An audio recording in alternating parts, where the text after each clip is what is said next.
به نام خدا. امروز 19 ماه می هستش. از دیروز 18 ماه می رسما کار رسیدگی به اقامت خارجیان و امور مهاجران از اداره امنیت به اداره مهاجرت منتقل شد.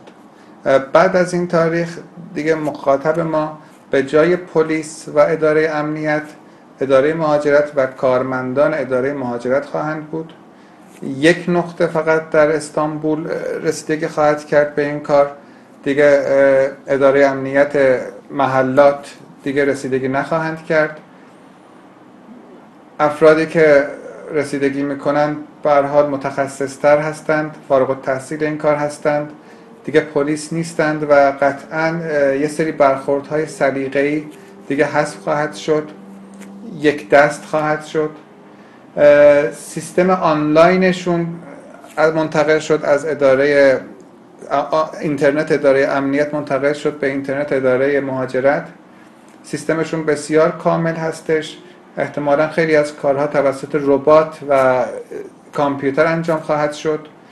خب این یک حسنی که داره اینه که خیلی از انواع اقامت‌ها احتمالاً نیازی به حضور فیزیکی نداشته باشه. یعنی شما مدارکتون رو ارسال میکنید، بررسی میشه و جواب میاد بدون اینکه به طور فیزیکی بخوایم بریم و مراجعه کنیم به اداره امنیت یا همون اداره مهاجرت.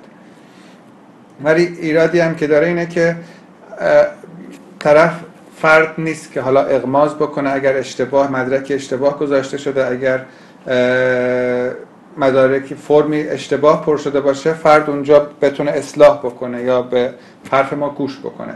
به صورت اتوماتیک این درخواست فیل میشه، رد میشه. بنابراین خواهشی که من دارم اینه که بعد از این تاریخ اگر میخوایم وقت اقامتی گرفته بشه یا مدارکی ارسال بشه، حتما توسط افراد متخصص و حتما توسط شرکت‌ها یا مؤسساتی که کار تخصصشون این هستش این کار انجام بشه. مورد بعدی که تو این از 18 ماه می انجام خواهد شد،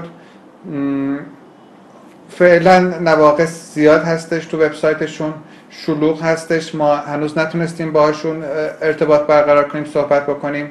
یه بحثی هستش که راندوها و وقتهایی که واسه 2-3 ماه آینده گرفته شده از اداره وطن، آیا اینا باطل میشه؟ آیا نیاز هستش که دوباره منتقل بشه به سایت اداره مهاجرت یا همچنان ارزش خودشو داره؟ فعلا ما به جواب قطعی در این مورد نرسیدیم که در آینده نزدیک به محض این که جواب اونو بتونیم بگیریم حتما خدمتتون عرض خواهیم کرد. موفق باشید.